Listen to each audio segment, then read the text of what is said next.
चलिए आगे बढ़ते हैं। इस वक्त की बड़ी खबर आ रही है जम्मू कश्मीर से। सुरक्षा बल को बड़ी कामयाबी मिली है। सुरक्षा बल ने पुलवामा और कुलगाम में मुठभेड़ में 4 आतंकियों को मार गिराया है। मारे गए आतंकियों में 2 लश्कर के आतंकी भी शामिल हैं। रिफत हमारे सहयोगी इस वक्त फोन लाइन पर मौजूद है। रिफत, 4 आतंकी ढेर। जी बिल्कुल, जिस तरीके से आपने कहा कि 4 मिलिटेंट मारे गए हैं, चारों साउथ कश्मीर में मारे गए हैं, 2 पुलवामा में और 2 कुलगाम में। रात के दौरान ही दोनों जगहों पे कोऑर्डिनेटेड ऑपरेशन शुरू किया गया था। पुलवामा में तकरीबन 12 बजे के करीब जो है फायरिंग, पहली इनिशियल फायरिंग हुई और कुलगाम में भी रात के दौरान ही फायरिंग हुई और 2 अलग अलग कॉर्डन थे। आर्मी, सीआरपीएफ और पुलिस ने दोनों जगहों पे कॉर्डन लॉन्च किया था और उसके बाद जो है कांटेक्ट एस्टैब्लिश हुआ था। 2 मिलिटेंट मारे गए हैं पुलवामा और समझा जा रहा है कि दोनों जो है जो मारे गए और वहाँ पे 2 ही मिलिटेंट थे। ऑपरेशन ऑलमोस्ट लास्ट स्टेज पे है, लेकिन कुलगाम में अभी ऑपरेशन जारी है। कुलगाम में शायद कुछ और मिलिटेंट हो सकते हैं जिनके साथ अभी भी जो है मुठभेड़ इस वक्त नहीं चल रही, लेकिन ऑपरेशन जारी है। 4 मिलिटेंटों के मारे जाने जो है पुष्टि सिक्योरिटी फोर्सेस ने की है और 2 का ताल्लुक जो है लश्कर से बताया जा रहा है, जो कुलगाम के है, और पुलवामा में जो मिलिटेंट मारे गए उनकी आइडेंटिफिकेशन एसिटर्न की जा रही है। फराज, शुक्रिया रिफत। तो बड़ी खबर आपको बता दें, मुठभेड़ में 4 आतंकियों को सुरक्षा बल ने ढेर कर दिया, लेकिन कुलगाम में अभी कुछ और आतंकी छिपे हो सकते हैं। हालांकि मुठभेड़ अभी बंद है, लेकिन सर्च ऑपरेशन जारी है। बड़ी खबर आपको बता दें, जम्मू कश्मीर में सुरक्षा बल को बड़ी कामयाबी मिली है। सुरक्षा बल ने पुलवामा और कुलगाम में मुठभेड़ में 4 आतंकियों को मार गिराया है। मारे गए आतंकियों में 2 लश्कर के आतंकी शामिल हैं। सुरक्षा बल को बड़ी कामयाबी मिली है, जिसमें 4 आतंकी को ढेर किया है, जिसमें 2 लश्कर के आतंकी भी शामिल थे। दिल्ली में पेट्रोल ने शतक मार दिया। 1 लीटर पेट्रोल की कीमत 100 रुपए के भी पार चली गई, जिसके बाद कांग्रेस के नेताओं ने सड़कों पर उतरकर सरकार के खिलाफ बिगुल फूंक दिया। कांग्रेस के कई बड़े नेता पेट्रोलियम मंत्री धर्मेंद्र प्रधान के घर की तरफ मार्च करने पहुंच गए। हालांकि कांग्रेस का मार्च पहुंचने से पहले ही पेट्रोलियम मंत्री के घर से कुछ दूर पुलिस ने बैरिकेडिंग कर रास्ता रोक दिया। दिल्ली में पेट्रोल की कीमतें शतक मार चुकी हैं और इसी के विरोध में कांग्रेस सड़क पर उतरी है। प्रदर्शनकारी तख्तियां और कांग्रेस पार्टी के झंडे लेकर आगे बढ़ते रहे। तख्तियों पर लिखे नारों में केंद्र सरकार से एक्साइज ड्यूटी घटाने की मांग की गई। किस आपदा में अवसर आप जो है इतनी भारी रकम टैक्स के रूप में वसूल रहे हैं। लॉकडाउन हुआ था, लोगों के पास पैसे नहीं है, कुछ नहीं है। कांग्रेस पार्टी के प्रदर्शन में उदित राज भी शामिल हुए। जनता इनकम टैक्स भी दे, सेस टैक्स भी दे, जनता को फिर मार दो, बम गिरा दो। कांग्रेस के नेताओं की फौज गुलाब के फूल लेकर पहुंची, जो पेट्रोलियम मंत्री को देने के लिए लाए गए थे। हालांकि उन्हें पहले से तैनात पुलिस और अर्धसैनिक बल के जवानों ने रोक लिया।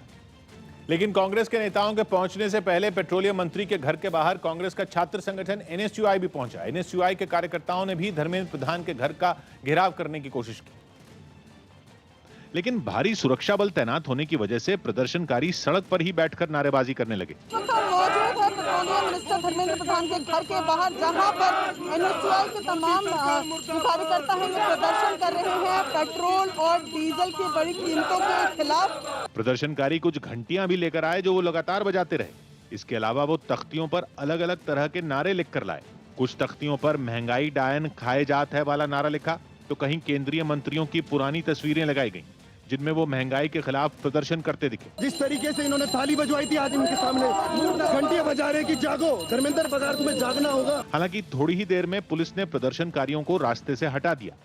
प्रदर्शनकारियों से पुलिस की धक्का मुक्की भी हुई, जब एक एक युवक को पकड़कर पुलिस ने एक बस में बैठाना शुरू कर दिया।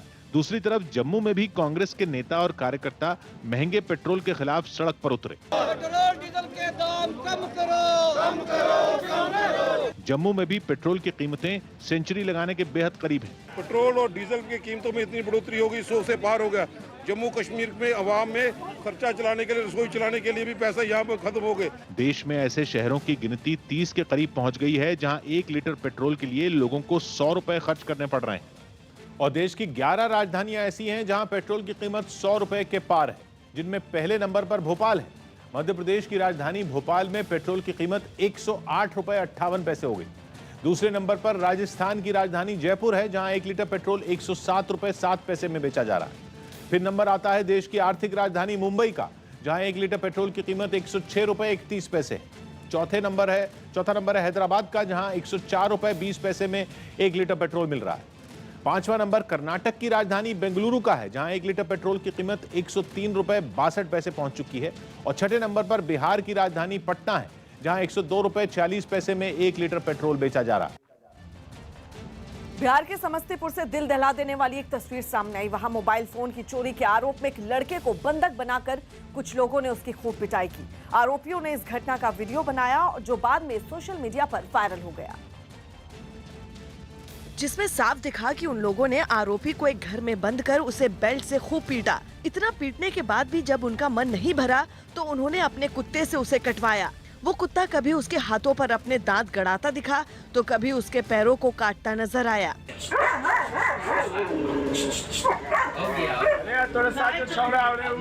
जिससे वो लड़का दर्द के मारे छटपटाने लगा, लेकिन उन लोगों का दिल फिर भी नहीं पसीजा।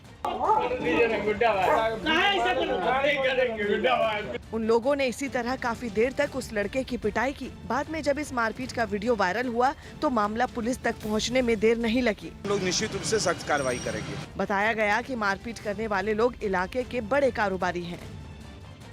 राजस्थान के जयपुर में कांग्रेस ने महंगाई के मुद्दे पर केंद्र सरकार के खिलाफ प्रदर्शन किया, लेकिन कांग्रेस के इस प्रदर्शन पर सवाल उठने लगे।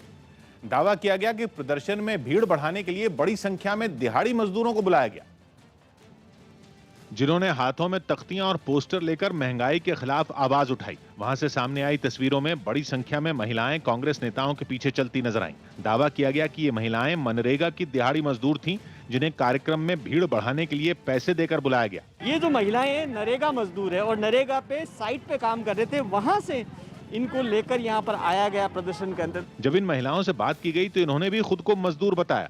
मजदूरी करते हो?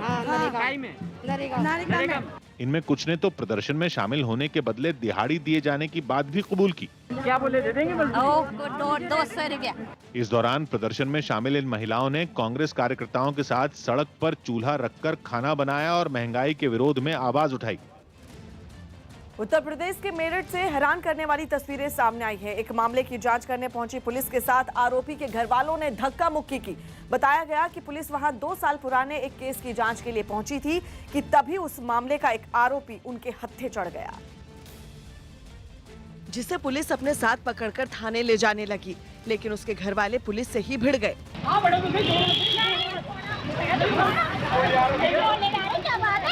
आरोपी के घर वालों ने एक पुलिस अधिकारी को धक्का भी दिया।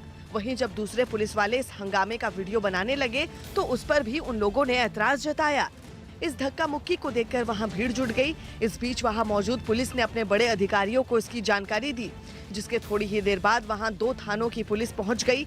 तब जाकर हंगामा शांत हुआ, लेकिन पुलिस ने सरकारी काम में बाधा डालने के आरोप में 2 महिलाओं समेत 4 लोगों को गिरफ्तार कर लिया।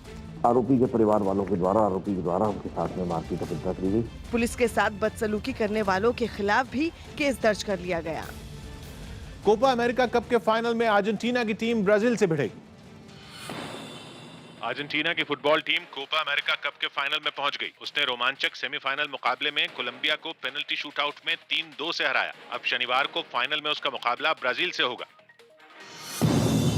बिहार के मुख्यमंत्री नीतीश कुमार ने बाढ़ की चपेट में आए दरभंगा समेत दूसरे इलाकों का हवाई सर्वे किया और नुकसान की जानकारी ली। कोरोना नियमों में ढील के बाद उत्तराखंड में उमड़ी पर्यटकों की भीड़ पर नैनीताल हाई कोर्ट ने नाराजगी जताई। ऐसे में कोर्ट ने राज्य सरकार को वीकेंड यानी शनिवार और रविवार को लॉकडाउन लगाने का सुझाव दिया। छत्तीसगढ़ की भूपेश बघेल सरकार प्रदेश के गांवों में रामचरितमानस का पाठ करवाएगी। इसके लिए रामायण का पाठ करने वाली मंडलियों का रजिस्ट्रेशन कर उन्हें आर्थिक सहायता भी दी जाएगी। निर्देश दिया है कि मानस मंडलियों का पंजीयन करें और उनमें आपस में प्रतियोगिता भी कराएं और उनको पुरस्कार देने की भी व्यवस्था करें। हालांकि बीजेपी ने इस योजना पर प्रदेश सरकार को घेरना शुरू कर दिया।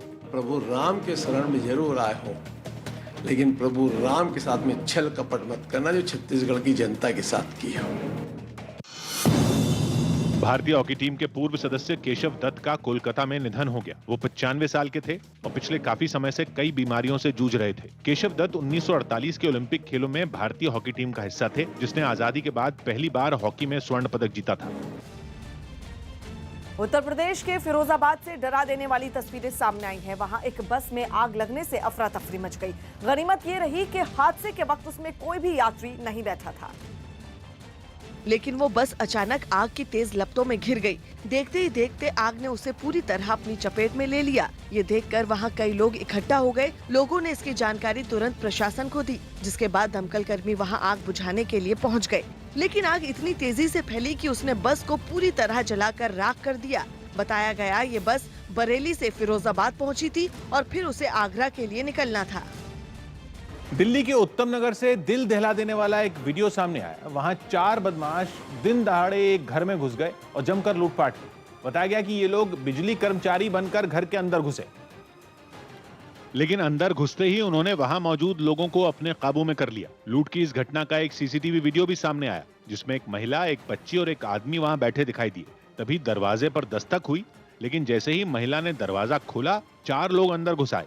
अंदर आते ही इनमें एक बदमाश ने पिस्तौल निकालकर महिला की तरफ तान दी, जबकि हेलमेट पहने एक दूसरे बदमाश ने चाकू निकाला और वहां मौजूद आदमी को धमकाने लगा। जल्द ही उसने उस आदमी को काबू में कर लिया और फिर जमीन पर लिटाकर उसके हाथ पैर बांध दिए। इसी बीच दूसरे बदमाश ने महिला को पिस्तौल दिखाकर किनारे बिठा दिया और उसके गहने छीनने लगा। बदमाशों को देख वो लोग बुरी तरह सहम गए। ये बेखौफ बदमाश करीब आधे घंटे तक लूटपाट करते रहे। इस दौरान उन्होंने लाखों रुपए के गहने और कैश लूट लिया। 4-5 की ज्वेलरी के 7-8 लाख रुपए कैश। बदमाशों के जाने के बाद परिवार ने पुलिस को जानकारी दी, जिसके बाद पुलिस वहां पहुंची और मामले की छानबीन शुरू की।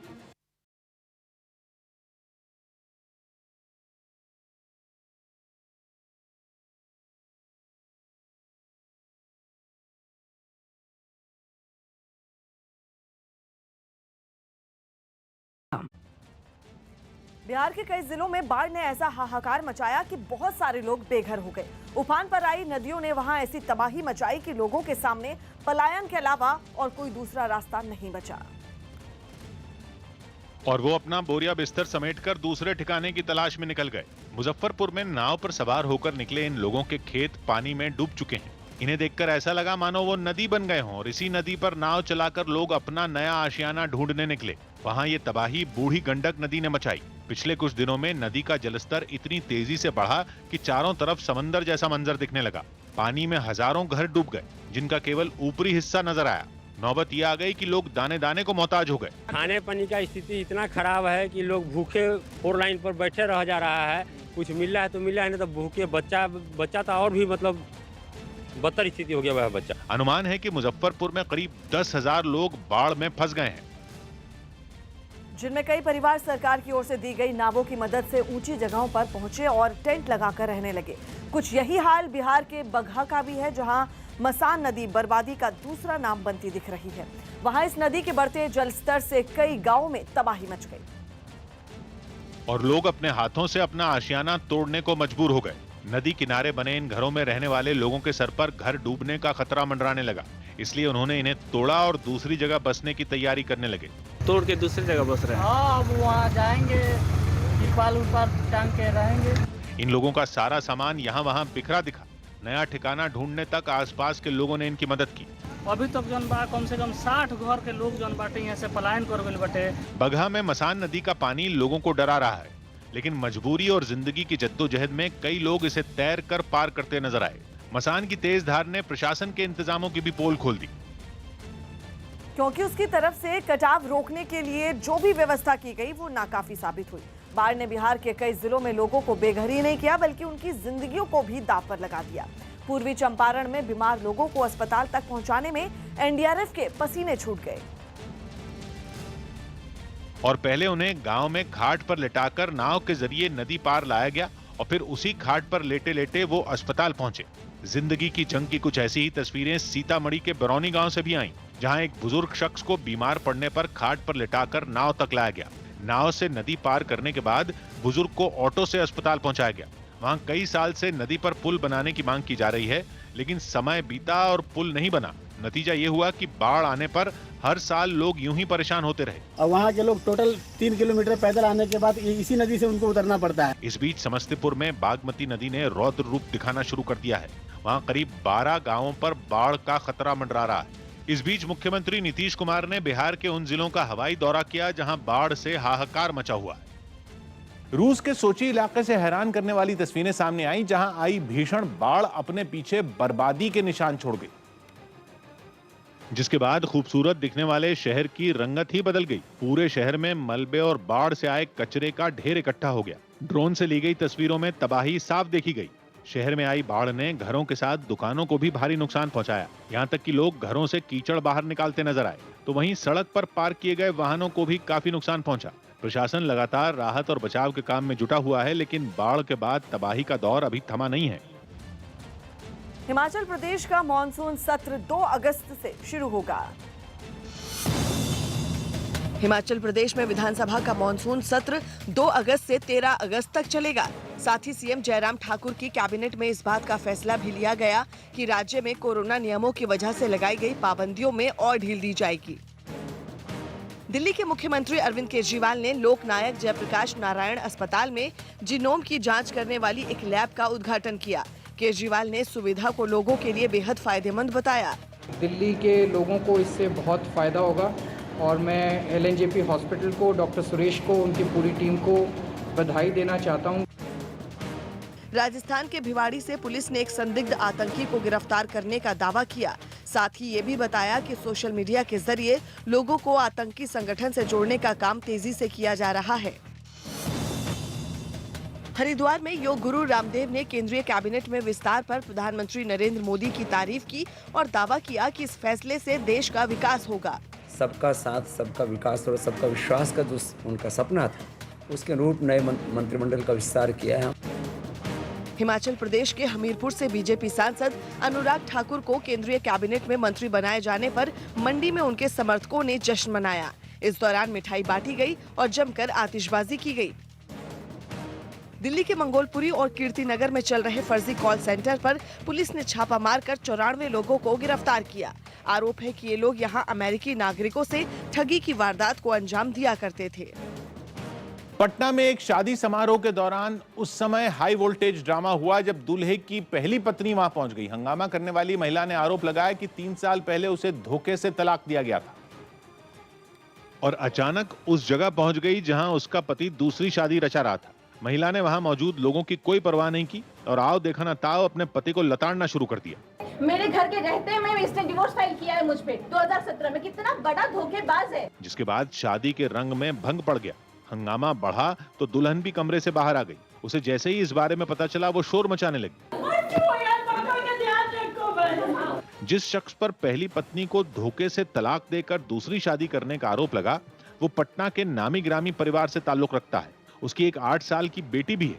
हंगामे के दौरान उसकी पहली पत्नी ने एक बार नहीं बल्कि कई बार चीख कर ये बात कही और उसे खूब बेइज्जत किया। थोड़ी भी शर्म नाम की चीज है कि बेटी है तुम्हारी 8 साल की, याद भी है या भूल गए? ना तुम्हें याद है ना ही तुम्हारे पूरे परिवार को याद है। मामला गंभीर था, लिहाजा शादी में मौजूद दूल्हे के एक रिश्तेदार ने बात संभालने की कोशिश की। शुरुआत में दूल्हे ने भी तीखे तेवर दिखाकर खुद को सही साबित करना चाहा। 3 साल के बाद उनकी नींद खुली है। एक मिनट सिद्धार्थ शांति, लेकिन वो कामयाब नहीं हुआ और उसकी पहली पत्नी ने उसकी बोलती बंद कर दी।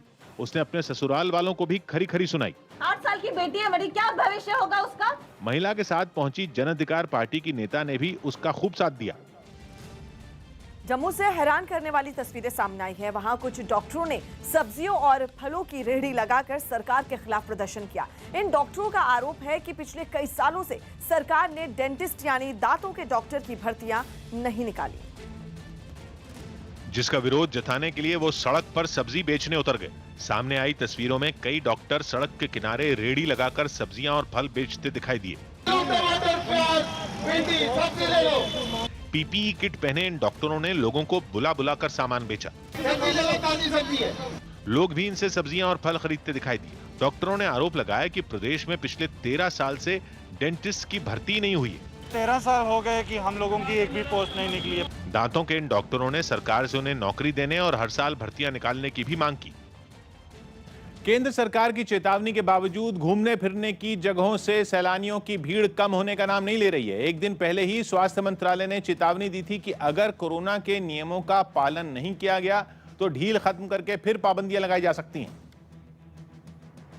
लेकिन इसका असर उन लोगों पर होता बिल्कुल नहीं दिखा जो घर से कहीं दूर मौज मस्ती में व्यस्त हैं, जिसकी कुछ तस्वीरें उत्तराखंड के हरिद्वार से भी सामने आईं, जहां हर की पैड़ी गंगा घाट पर पहुंचे लोगों को देखकर कोई कह ही नहीं सकता कि कोरोना नाम की महामारी अब भी हमारे सिर पर मंडरा रही है। वहां मौजूद कोई एक शख्स ऐसा नजर नहीं आया जिसने मास्क लगाया हो। ये तस्वीरें ऐसी लगीं जैसे लोग करीब 1.25 साल पहले के वक्त में जी रहे हों। नदी में डुबकी लगाते लोग, न एक दूसरे से फासला और न किसी में कोरोना के फैलने का डर। ये नज़ारा जुदा नजर आ रहा है। लोगों की अच्छी खासी भीड़ यहाँ पर नजर आ रही है। लोग मास्क का इस्तेमाल नहीं कर रहे हैं। कोरोना का खौफ तो लोगों में नहीं दिखा। हाँ, कैमरे के डर ने जरूर एक बुजुर्ग के मुंह को गमछे से ढकवा दिया। मास्क तो उनके पास था नहीं, लेकिन सावधानियां बरतने की बातें उन्होंने जरूर की। और ये तो खतरा इनको मोल लेना है, सरकार कहाँ पीछे घूमेगी। कुछ इसी तरह के हालात ऋषिकेश में भी देखने को मिले। घाटों पर भीड़, बाजारों में पैर रखने तक की जगह नहीं, कोरोना नियमों की पूरी तरह अनदेखी, सड़कों पर जैम और ज्यादातर होटल के कमरे फुल।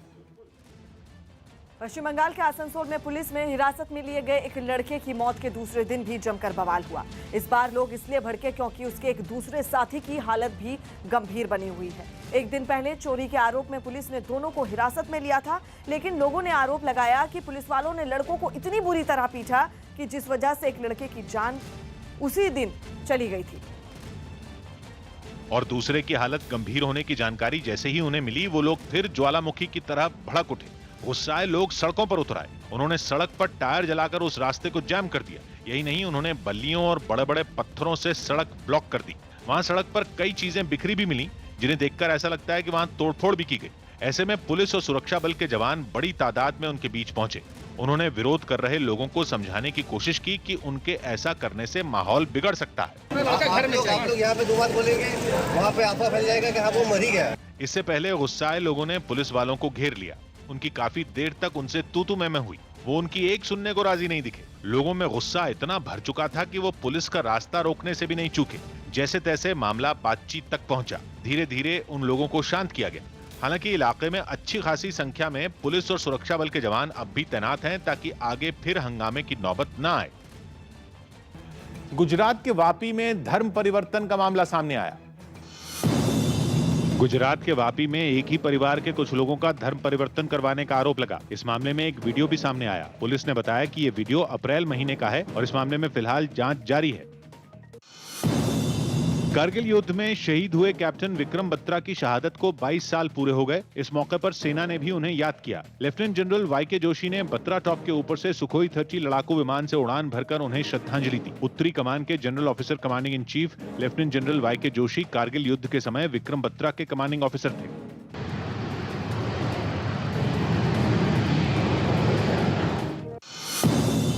निमोनिया के इलाज के बाद नसीरुद्दीन शाह को अस्पताल से छुट्टी मिल गई। इसकी जानकारी उनके बेटे विवान ने सोशल मीडिया पर दी।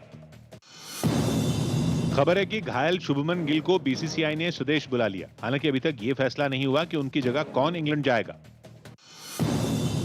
दिल्ली के पालम गांव में एक महिला और उसके बेटे की हत्या कर दी गई। इस मामले में पुलिस ने मारी गई महिला के भतीजे को गिरफ्तार कर लिया। बताया गया कि इस महिला से उसके आरोपी भतीजे ने कर्ज लिया था, जिसे वो चुका नहीं पा रहा था। इसी वजह से दोनों के बीच झगड़ा हुआ था।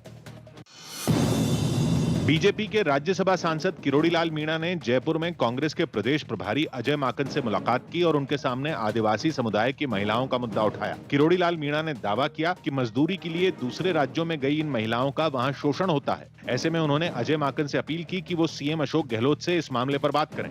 यहाँ मजदूरी की ओट में बड़े पैमाने पर बच्चियों की खरीद फरोख्त हो रही है।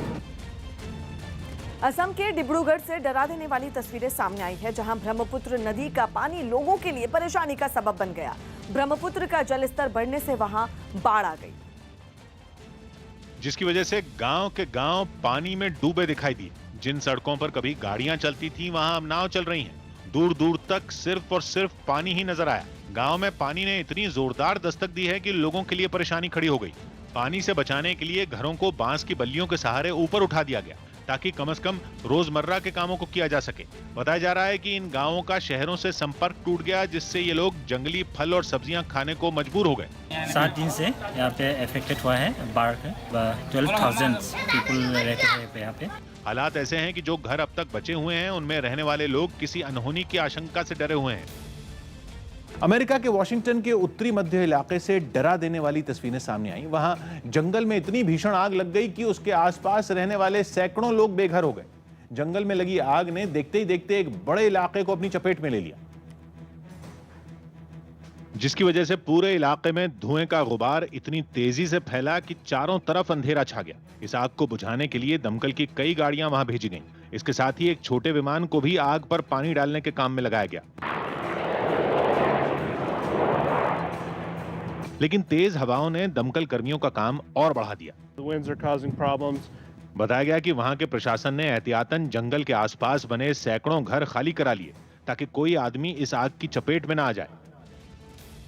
दिल्ली के नागलोई से रोंगटे खड़े कर देने वाली तस्वीरें सामने आई। वहां केमिकल बनाने वाली एक फैक्ट्री में भीषण आग लगने से हड़कंप मच गया। हालांकि आग किस वजह से लगी इसकी जानकारी सामने नहीं आई, लेकिन वहां से जो तस्वीरें सामने आई उनमें फैक्ट्री के अंदर से आग की जबरदस्त लपटें उठती हुई दिखाई दी। तस्वीरें हम आपको दिखा रहे हैं कि आग से निकल रहे धुएं ने किस तरह आसपास के इलाके को पूरी तरह से ढक लिया।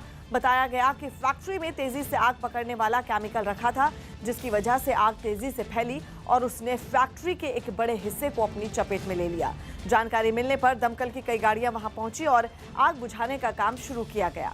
कई दमकल कर्मी लपटों पर पानी की बौछार करते नजर आए। काफी देर की मशक्कत के बाद आग को बुझा लिया गया। जम्मू कश्मीर के सांबा में सिख समुदाय के कुछ लोगों ने जबरन धर्म परिवर्तन के खिलाफ सख्त कानून बनाने की मांग करते हुए प्रदर्शन किया।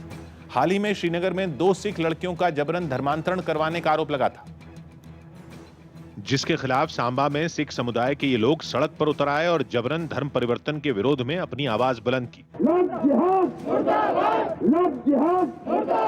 हाथों में तख्तियां और पोस्टर लेकर ये सभी प्रदर्शनकारी नारेबाजी करते हुए वहां के कई इलाकों से गुजरे। जो तख्तियां उन्होंने पकड़ रखी थीं, उनमें लव जिहाद के विरोध में नारे लिखे दिखाई दिए। साथ ही इसे रोकने के लिए सख्त कानून बनाने की मांग भी की गई। हमारी बेटियां हो चाहे हिंदू की बेटियां हो, ये जरूरी है कि कानून बनना ही चाहिए। इस विरोध प्रदर्शन की वजह से सड़क पर जाम लग गया, जिससे लोगों को थोड़ी बहुत परेशानी भी हुई। बीजेपी सांसद मेनका गांधी ने यूपी के सुल्तानपुर में कई गांवों का दौरा किया। यूपी के सुल्तानपुर में बीजेपी सांसद मेनका गांधी ने कई गांवों का दौरा किया। इस दौरान उन्होंने गांव के लोगों की समस्याएं सुनी और ग्राम प्रधान और लेखपाल से गांव वालों की मांगों पर काम करने की अपील की। मैं चाहती हूँ कि एक प्रधान अब ईमानदारी से काम करे। अनुप्रिया पटेल को राज्य मंत्री बनाए जाने के बाद यूपी के सोनभद्र में उनके समर्थकों ने सड़कों पर जुलूस निकाला और मिठाई बांटकर खुशी जताई। यूपी के शिकोहाबाद बस स्टेशन में खड़ी एक बस में अचानक आग लगने से हड़कंप मच गया। आग कैसे लगी इसका पता नहीं चल पाया, लेकिन हादसे के समय गनीमत ये रही कि बस में कोई यात्री नहीं था। लोक जनशक्ति पार्टी के सांसद चिराग पासवान आशीर्वाद यात्रा लेकर बिहार के समस्तीपुर पहुंचे, जहां उन्होंने अपने चाचा पशुपति पारस के बहाने नीतीश सरकार पर जोरदार हमला किया। आपने मेरे ही परिवार के एक सदस्य को मंत्री बनाने के लिए आपने अपने पार्टी के नेताओं को आपने इग्नोर किया। दरभंगा धमाके की जांच में जुटी एनआईए की टीम ने आरोपियों की गिरफ्तारी के लिए एक बार फिर यूपी के कैराना में छापेमारी की। बताया गया कि अब तक वहां से 5 लोगों को गिरफ्तार किया जा चुका है। बिहार के गोपालगंज में संविदा पर रखे गए स्वास्थ्य कर्मचारियों ने पिछले 8 महीने से सैलरी नहीं मिलने पर प्रदर्शन किया। साथ ही सरकार से अपनी मजबूरी का हवाला देते हुए तनख्वाह देने की गुहार लगाई। लंदन में हुए यूरो 2020 के पहले सेमीफाइनल में स्पेन को हराकर इटली फाइनल में पहुंच गया। रोमांचक फुटबॉल मैच के पेनल्टी शूटआउट में इटली की टीम ने स्पेन को पछाड़ दिया और 4-2 से जीत हासिल कर ली। इसके बाद तो इटली के फैंस की खुशी का कोई ठिकाना ही नहीं रहा। हालांकि इटली की जीत से पहले उसके समर्थक काफी तनाव में दिखे, लेकिन जैसे ही इटली ने गोल किया, ऐसा लगा जैसे खुशी बिजली का करंट बनकर उसके फैंस के शरीर में दौड़ पड़ी।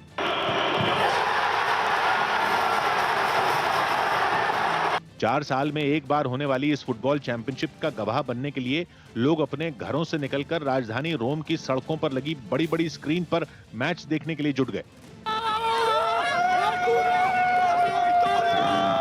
जैसे ही इटली की टीम जीती, उसके फैंस के अंदर जोश ने सुनामी बनकर ऐसे हिलोरे मारे कि वो खुशी में एक दूसरे से लिपट गए। यहां तक कि कुछ तो एक दूसरे की गोद में ही चढ़ गए। वो चीखने लगे, चिल्लाने लगे।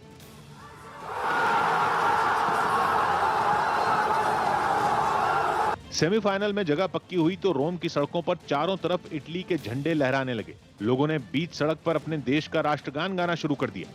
सिर्फ रोम ही नहीं, इटली के जो फैन लंदन में सेमीफाइनल देखने पहुंचे, उनके सिर पर तो अपनी टीम की जीत का नशा चढ़ा नजर आया।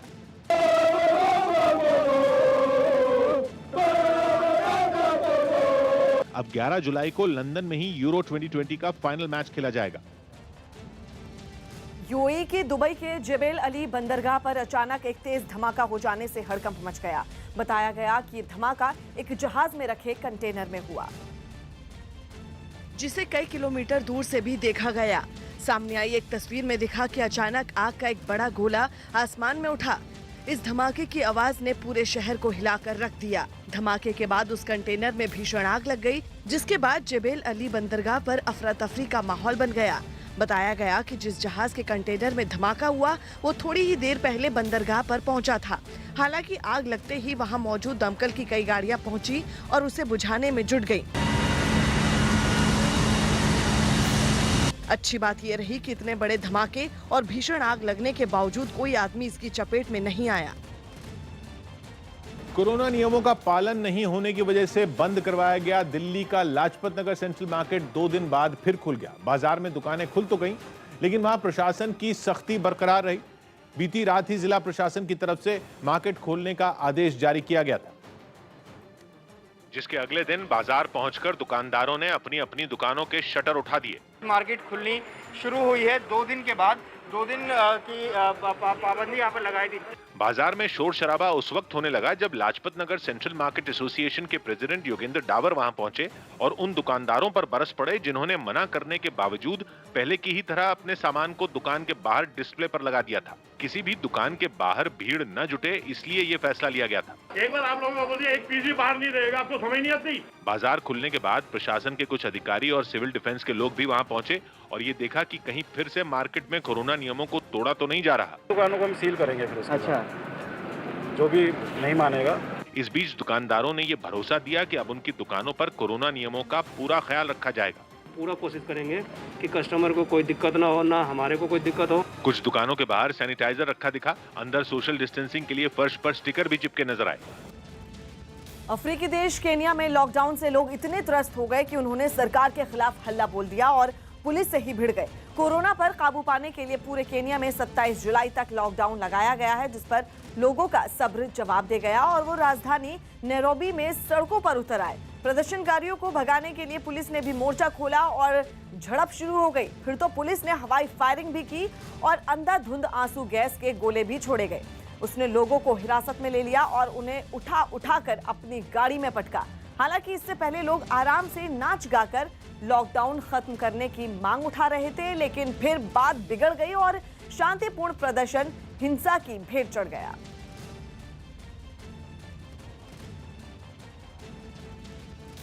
दक्षिण अमेरिकी देश पेरू में राष्ट्रपति चुनाव के अंतिम नतीजे बताने की मांग पर जोरदार हंगामा हुआ। वहां पिछले महीने हुए चुनाव में लेफ्ट के उम्मीदवार पेड्रो कास्टिलो और राइट विंग की प्रत्याशी केको फुकिमोरी के बीच कांटे की टक्कर रही, जिसके अंतिम नतीजों का अब तक ऐलान नहीं हुआ। और इसी बात से नाराज कास्टिलो के समर्थक राजधानी लीमा की सड़कों पर उतर आए। इस दौरान राष्ट्रपति उम्मीदवार पेड्रो कास्टिलो के समर्थकों ने खास मार्च निकाला, जिसमें ये लोग हाथों में झंडे और बड़े बड़े बैनर थामे दिखे, जिन पर उनके नेता के समर्थन में कई संदेश लिखे हुए थे। कड़ी सुरक्षा के बीच मार्च करते लोग कास्टिलो का पोस्टर भी पकड़े नजर आए। म्यूजिक, शोर शराबे और नारेबाजी के साथ आगे बढ़ते प्रदर्शनकारियों ने चुनाव में पेड्रो कास्टिलो की जीत का दावा किया। वहीं महीने भर से चुनाव के रिजल्ट का इंतजार कर रहे केको फुकिमोरी के समर्थकों ने पेरू की सुप्रीम कोर्ट के बाहर टेंट लगाकर डेरा जमा लिया, जिनसे फुकिमोरी खुद मिलने भी पहुंची। वहां उनका गर्मजोशी के साथ स्वागत हुआ। इस दौरान उन्होंने अपने समर्थकों को जीत का भरोसा दिलाया और उनका हौसला बढ़ाती नजर आईं। असल में पेरू में अब तक हुई वोटों की गिनती में दोनों उम्मीदवारों के बीच 19-20 का ही अंतर है और मुट्ठी भर वोटों से पीछे चल रही फुकिमोरी और उनके समर्थक लगातार चुनाव में धांधली का आरोप लगा रहे हैं, जिससे अंतिम नतीजे आने में देरी हो रही है। मैं हूं किशोर रजवाणी। आज की ताजा खबर जारी है।